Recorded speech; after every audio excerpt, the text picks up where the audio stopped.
Coming up next, a matchup for the UFC lightweight division title.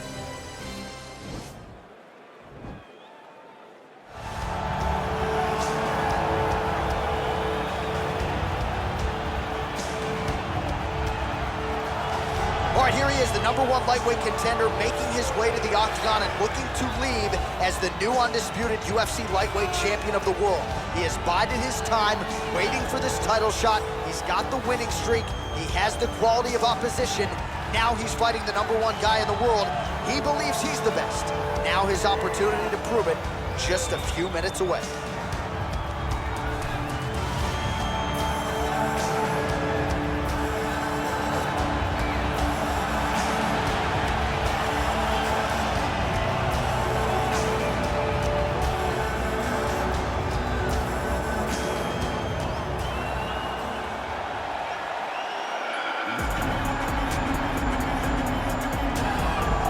All right, here he is, the reigning, defending, undisputed UFC lightweight champion of the world. Of course, the target is on his back.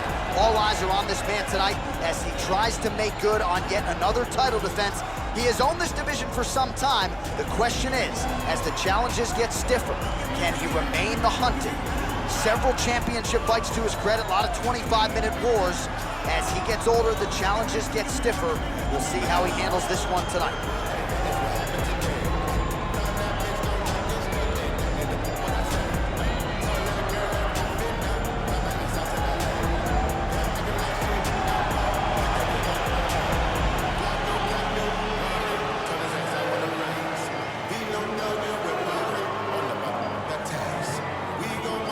And now our tale of the tape for this lightweight fight.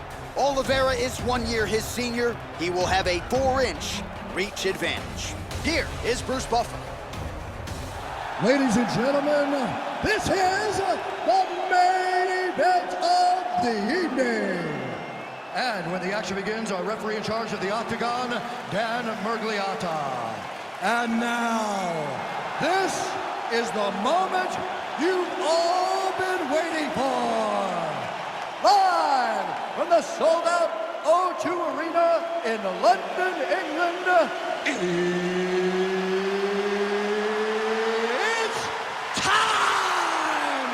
5 rounds for the undisputed UFC Lightweight Championship of the World. Introducing first, fighting out of the blue corner. This man is a jiu-jitsu fighter holding a professional record of 34 wins, 9 losses, and 1 no contest. He stands 5 feet 10 inches tall, weighing in at 155 pounds. Fighting out of Sao Paulo, Brazil, presenting the challenger, Charles Bout Oliveira.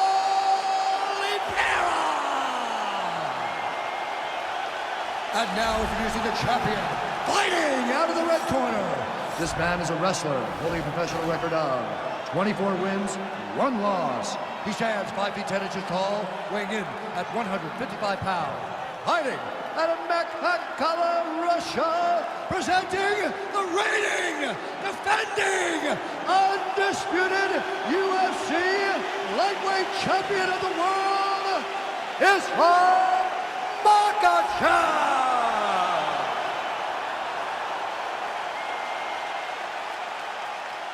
All right, this is for the UFC Championship. I want you to obey my commands at all times, protect yourself at all times. I want a nice, clean, safe fight. Touch gloves, back your corners, come out fighting. The fighters touch him up.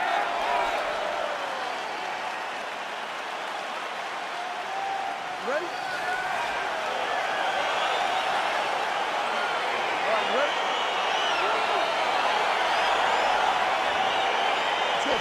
Yes, here we go. 5 rounds if needed for the UFC Lightweight Championship of the world. All right, here we go. First round is underway. No denying the big reach advantage for him tonight. We'll see if he can get that jab going early. Look for him to circle on the outside. Use that long jab to keep his distance and only engage on his terms. Big, powerful punch lands. Now he gets back to range. That knee. Big knee. That knee hurt him.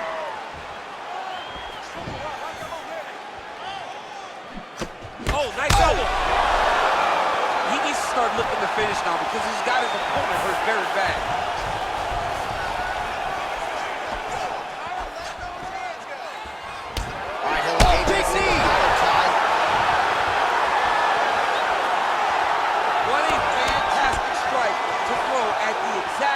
right moment. He deserves this moment. Go finish this fight.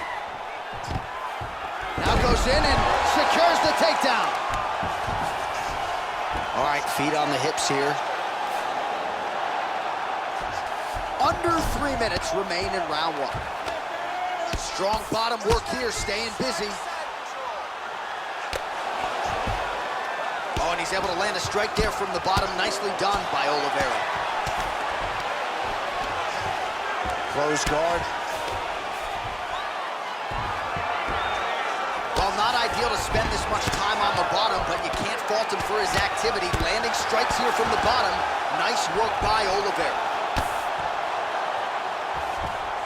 Well, there are few things more fun to watch in mixed martial arts than these type of transitions and scrambles on the ground. High-level grappling can really be entertaining. All right, good movement by him here on the ground. He really is a master of these transitions. He is a master of movement on the ground. You never know where he's going to be. Well, anytime you are in a ground fighting situation with this fighter, you're potentially playing with fire.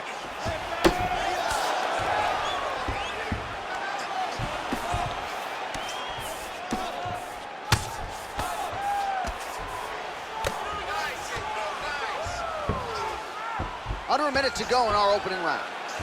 Oliveira's looking for a Darce choke here.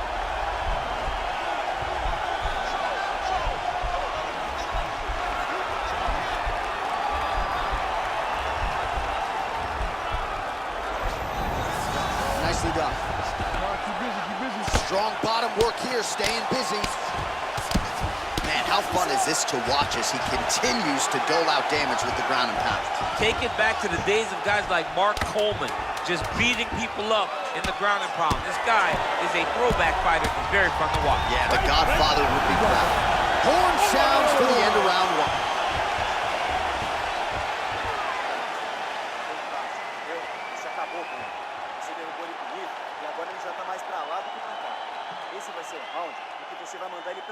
All right, so his legendary chin holds up despite getting knocked down in that previous round. DC, take us through the highlight. He's as tough as they come.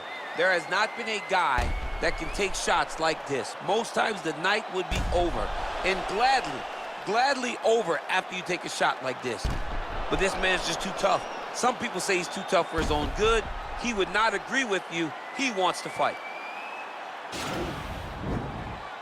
Okay, you ready? Round two. Ready? Go for it. I mean, he's cutting down the side with these beautiful leg kicks. Big punch lands over the top. How's he gonna follow this one up? Right hand upstairs. All right, he closes the distance, gets the single collar tie. Right hand punch from the clinch. Well, he's been good tonight, but he missed with that. One takedown is easy to defend. When you start stringing them together is when guys struggle. Now trying to hip escape. He's just trying to move out of this position off the bottom.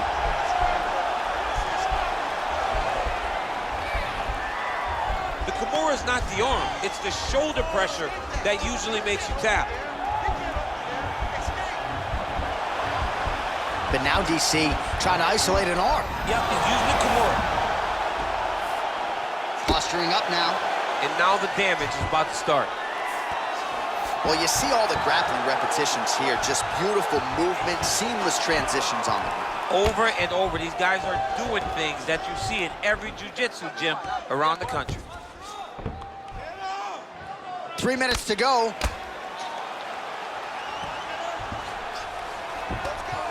Oh, he's got the ground and pound going now. He's putting him in exactly the positions he needs to be in right now. He's able to relax here. And he understands, being a veteran of so many fights, that as long as he's on top, he's winning. He feels like he's winning here. Man, this is some serious ground and pound here, DC. He's not just staying busy for the sake of staying busy. These strikes are doing damage. Oh, yeah, no pity pat to this guy. This guy's trying to land, and he's trying to land effective strikes. All right, looks like he's got a couple hooks in here, DC, and defensively, you better be careful. Now he'll try to start attacking a rear naked choke from the top position. He is doing a really good job of relaxing, not panicking because he's getting choked. Yeah, notice he just took the body triangle, readjust the lock, and now it looks like he's got it. Wow. Well, you know he's comfortable fighting off his back. Oh, his opponent's squirming like a fish out of water now. The ground and pound is on point. This could very well be the beginning of the end. This could be the beginning of the end. We've seen some really good ground and pound fighters. This young man is as good as any we've ever seen. Nowadays, you see guys just throwing little shots that don't really matter. Very few guys now are committed to ground and pound as they were in the past. Pretty good ground and pound by him here. He told us on Thursday he needed to be more effective in these situations. Certainly effective tonight. Many people have gone away. Now trying to hip escape. He's just trying to move out of this position off the bottom. Oh, and there's the horn at the end of the round. How about this fight, folks? You see, he was nearly caught in a submission there right at the end of the round. Saved by the bell. So back to the stool. Mentally probably not in a great place here. We'll see if he can recover and get himself back into this fight. All right, let's look back at some of the action, DC. Your good friend Mark Coleman, the godfather of the ground and pound, would be proud. He'd be very proud. He'd be very proud with the way that he showed his ability to use his ground and pound. He didn't waste any action. He did everything he needed to do. He was able to posture. He was able to control wrist. He did everything perfectly in his approach in that ground and pound sequence. Oh, massive head kick there. We'll see if he can finish. Well, we told you off the top he had the reach advantage, and you saw it right there with that punch. Big kick lands. Oh, and another leg kick lands flush, and now you're starting to see visible damage on that lead leg of his opponent. Visible damage, and you see him starting to make mistakes now in his defenses because his leg is so beat up.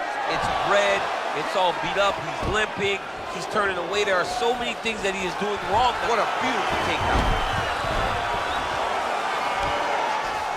All right, got to be careful playing around inside his... Just like this. Now, the guy's attacking the triangle. He finds himself in trouble because he got a little bit lazy in the full guard. Looks like he's trying to manipulate the head. This could be tight. Oh, wow, oh! Now he falls back into the finishing position. Wow. Side control now, and certainly I would think more offensive options for the bottom fighter than in the half guard. Absolutely more offensive options because now you can just start to get away. You can just go to a wrestler stand-up. Get to your knees, post your hands, don't allow him to get his hooks in, right? Really be aware of the hooks. But get to your hands, stand up, fight the hands, break away and escape. But it's so much more free-flowing than a half guard in the side control because all you need to do is just get the opponent's body up because his legs are just free to move. His legs are not controlling anything. His legs are just free, so you have more freedom to use yours. Working off of his back here. Looks like he may try to hip escape. All right, closed guard now. You got to be careful, though. He's got a lot of submissions off his back. All right, so inside the open guard of his opponent. You got to be careful playing around for too long here on the ground with this guy. The ground and pound has been there all night. Well, hard to win fights in mixed martial arts from the bottom, but nice work here in that position by Oliveira. All right, so good ground and pound by him here, certainly staying busy, and not just busy, but effective. You can just throw... Trying to set up a submission now. Oh! He might get a finish here.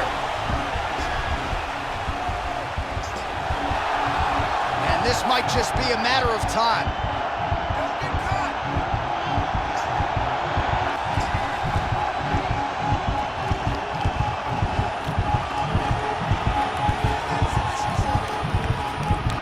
And that will do it.